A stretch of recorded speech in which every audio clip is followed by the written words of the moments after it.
Usapan natin, magandang topic para sa inyo po. 7 warning signs sa babae na hindi dapat binabaliwala, dapat pinapacheck to agad kasi posible maging seryoso ito. Okay? Ito yung mga, pag ibang sintomas, pwede nyo wag pansinin. Pero pag itong 7 sintomas, mas maganda magpa-check up para sigurado. Okay? Number 1, hirap na hirap huminga. Okay? Pag bigla kayong nahirapan huminga, lalo na sa kababaihan, hindi binabaliwala yon. Oo. Meron kasing nahihirapan huminga na ninenervyos lang, kinakabahan lang, ganun lang. Pero yung ganun naman, alam mo naman yung hirap huminga ng nervyos eh. Sa babae kasi, iba ang sintomas ng heart attack sa babae kumpara sa lalaki. Sa babae, pwedeng, di ba, yung heart attack, masakit dibdib, di ba? Pero sa babae, pwedeng dito lang, jaw pain. Pakala mo masakit ipin mo, heart attack pala. Hinihingal, tulad na sinabi ko, shortness of breath. Hingal lang pala, heart attack pala. Nasusuka. Pinapawisan ng malapot. Ibig sabihin, bumabagsak yung blood pressure yun eh. O sinisikmura.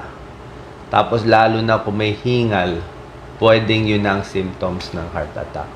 Lalo na kung may edad na yung babae, 40, 50 years old, may history ng heart attack sa magulang or stroke. Kaya basta hinihingal, hindi dapat na hinihingal. Pwede sa baga, pwede sa puso.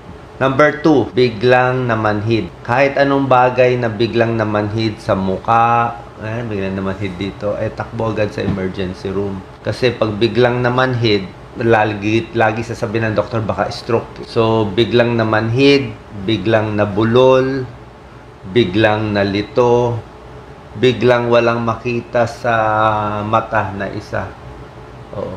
Kasi yung utak natin, may parts yan eh. Pag dito nabarahan sa likod, mabubulag. Pag dito sa likod, hindi makalakad diretso. Pag dito, masakit ang ulo. Pag dito sa kaliwa kanan, manhid o hindi mataas yung kamay. So, lahat yan, basta bigla. Basta bigla. Okay. Number 3, Doc Lisa, ikaw, linya mo to. Biglang dumami yung regla na hindi naman madami dati. So, mas malakas ang bleeding kapag merong regla. So, yung labas ng regla, malakas na malakas. Buo-buo. Tapos, ilang pasador, more than 5 pasador in a day, na minsan kailangan mo pa nga na mag-diapers. So, masamang senyales po ito. Tsaka yung regla, never dapat may buo-buong dugo, di ba? Minsan ba may buo-buo? Normal ba yun? Pag madami na kasi magka-clot talaga yon. Tapos mapapansin mo, bakit mas lumalaki yung puson? Pero yung iba akala tumataba lang. Yung pala baka may tumor doon sa ovary o kaya doon sa bahay bata. So, pag yung regla mo, alam nyo naman normal nyo. Kung normal nyo, dati 4 days na mahina, tapos biglang lumakas bigla. Ang possibility, papacheck tayo sa OB, gynecologist, pwedeng may myoma. Myoma, maraming may myoma, may bukol sa matres. Or, pwedeng may yun ang cervical cancer, uterine cancer, o mamaya buntis, nakunan pala. Di ba? May ganun eh. Oo. So, yung biglang malakas na regla, ayaw natin.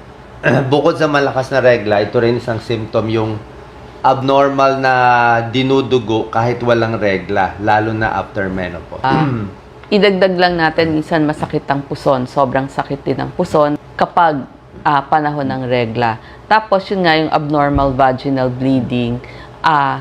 Dapat wala ng regla. Pero bakit nagkakaroon ng regla bigla? Or kaya after ng contact, pwede rin yun, nagkakaroon ng dugo. So, mga senyales ito na kailangan natin pumunta sa OBGYN. Pwede rin kasi yung endometriosis. Meron din sakit na, ito naman, number 4 symptom. Pag nagtatalik, masakit. Dapat masakit pag nagtatalik. Baka may tinatamaan sa loob. Minsan, endometriosis. Ito yung may maliliit na bukol-bukol sa matres, sa cervix na masakit. Pwede rin naman may discharge, di ba? Pwedeng, so maraming possibility, endometriosis, may cervical cancer, very common, pwede ring myoma. Kaya papacheck tayo sa OB. Normally, ano bang ginagawa na OB, Doc? Oo. Number 1, ipa-pap smear. Pa-pap smear kayo, tapos hintayin lumabas yung resulta. Pag mukha ng anemic dahil sa sobrang bleeding, kasama na yung mga blood test tulad ng CBC, tapos urinalysis. Mga babae madalas anemic, di ba? O, kasi nga, Hindi. regla. Actually, hindi po anemic ang mga women. So, kapag naging anemic sila, medyo kailangan hanapin bakit bumababa yung red blood cells. So, pag anemic kayo, papacheck lang CBC, makikita kung ano yung kulang, di ba? Tignan natin bakit nagbi-bleed palagi, di ba? Number 5, kahit anong nunal o kahit anong laman-laman na nakikita mo dito sa bibig, sa katawan, kailangan papacheck.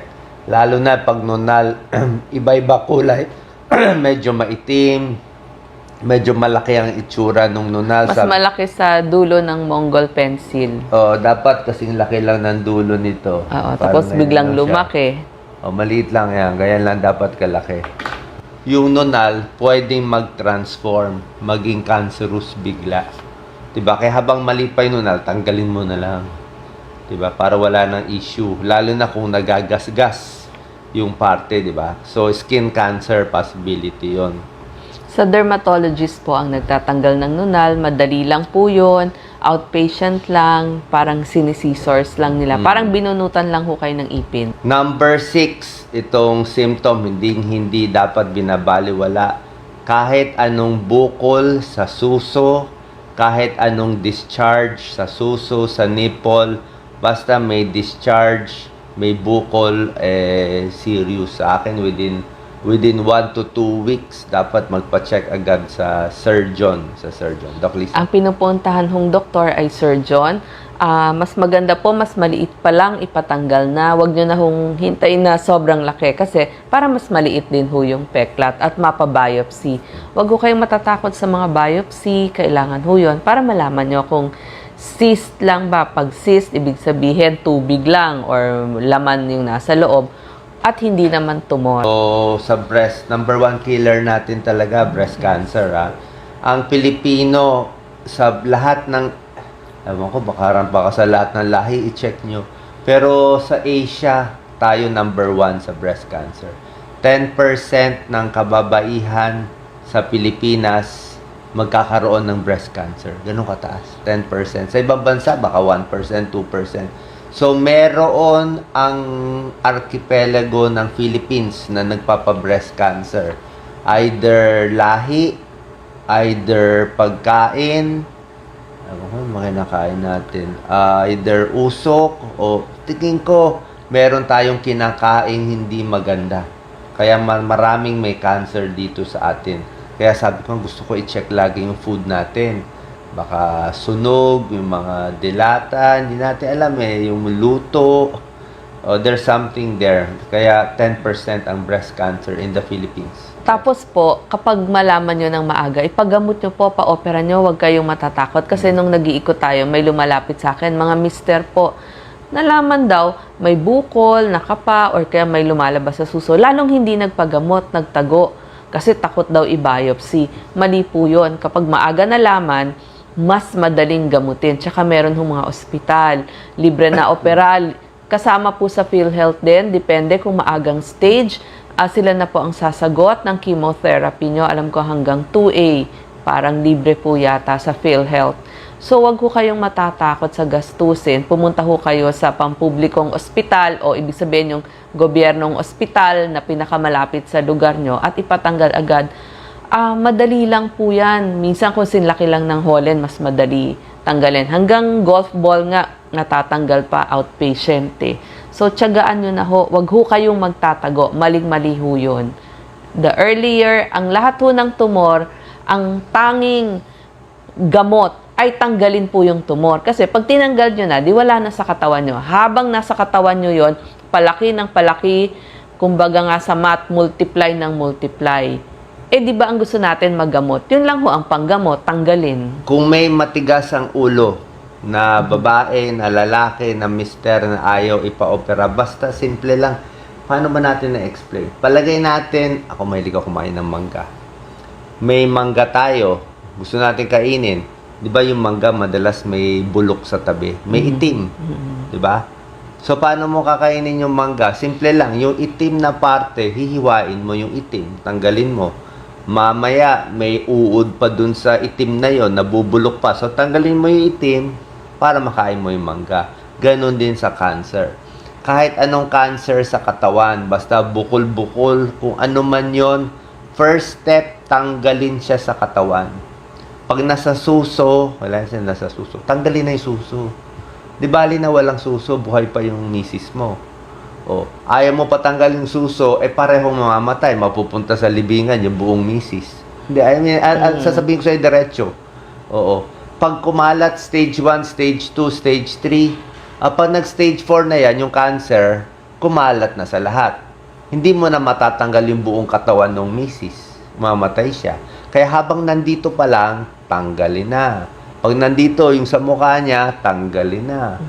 Pag yung matres may cancer, pag kailangan, tanggalin na yung matres. Mabubuhay naman po nang wala nun. Pag cancer, sarcoma sa kamay, sa paa, minsan putulin na lang. Ganon talaga yun. Tanggal-tanggal. May brain tumor, tanggalin yung bukol kung kaya pa. Sa baga, pag nasa labas yung bukol, matatanggal. Pag nasa loob yung bukol, mahirap. Pag mga leukemia, hindi matatanggal, nasa loob eh. Diba? Mga chemo yon, radiation. So kahit ano, tanggalin para buhay pa si misis. Diba? Mas okay siyang buhay na kulang ng 2 breast o 1 breast kaysa mawala siya sa mundo. Number 7. Sobrang pagod, laging pagod, mahina, at namamayat. Yan. Maraming mga sakit to. So, pag ang babae, hindi dapat laging yung hinang-hina, pagod na pagod, lalo na kung namamayat, alam mo, iba na yun. So, maraming dahilan. Pwedeng anemic, di ba? Anemic. Pwedeng may kidney problem pala. Kidney, liver problem, pagod din yun. Diabetes na hindi ginagamot, pagod din yun. Thyroid, hypothyroid. At syempre, maraming cancer ang pwede magtago sa katawan. Parang yung mga pancreatic cancer. Cancer sa tiyan. Yun ang mahirap. Pancreatic cancer, para tanggalin. Naku, ang laking hiwa. Yung paano nasa gitna sa may tiyan niya, hirap. Kahit stomach cancer, di putol yung stomach. Colon cancer, putulin yung colon. Kaya may colostomy pa dito. Nakalabas na yung dito, pandumi nila. So, kahit ano, matatanggal. Maganda nga sa breast na sa labas eh. O dito sa balat eh. Kasi pag hindi mo tinanggal, i-spread yan. I-spread sa buto. Pag pumunta na sa buto, wala na tayong laban. Paano mo tatanggalin ang buto? Diba? Kaya stage 1, tanggal.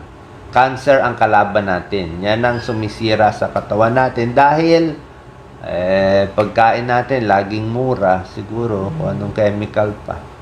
Okay? Bali, ito lang yung 7 symptoms na ignore. Dagdagan ko lang isa. Added, number 8, yung ngayon ko lang naisip pag maitim ang dumi, di ba? Yung maitim ang dumi o may dugo sa dumi, colon cancer ang binabantayan.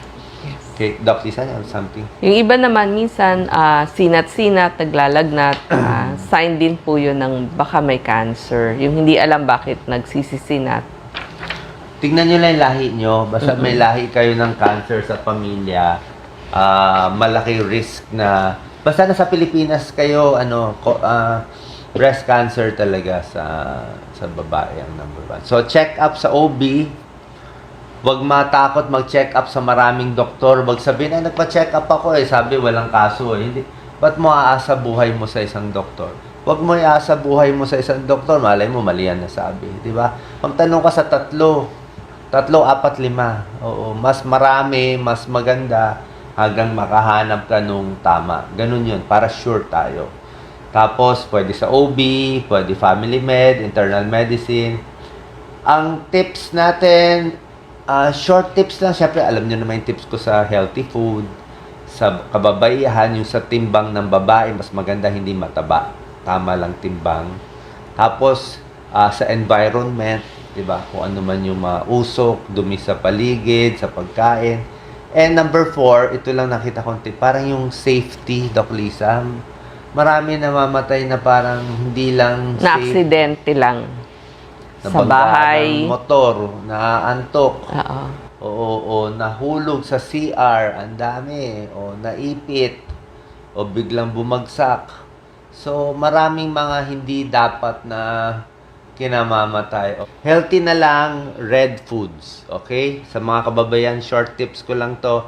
Red foods, maganda sa puso. Ano tong mga red? Red or orange? Kamatis, orange, red. Carrot, orange. Kalabasa. Kalabasa, red din. Ha? Mga healthy yan, red or orange. Strawberry, red na red. Apple, red din yan. Pakwan. O, yan ang mga healthy. Grapes, pakwan, apple, strawberry, tomato, carrot, mapupula, magaganda. Kahit yung sili, di ba? Yung may bell pepper na red, di ba? Yes. Okay, final tips, Doc Lisa, sa mga takot magpa-check up dahil walang pera. Yes. Kung takot ho kayo magpa-check up, pumunta ho tayo sa mga gobyernong ospital. Ibig sabihin, yung mga regional hospital, provincial hospital, district hospital.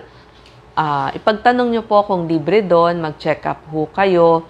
At tignan nyo kung magagamit nyo yung PhilHealth nyo. Depende sa sakit nyo. Huwag hong magtatago. Kung kailangan manghingi sa mga kamag-anak, gawin ho natin. Okay. Thank you so much. Salamat po. Paki-share, Paki-share sa mga kaibigang babae, pati rin sa mga mister para alagaan nila ang mga misis. God bless po.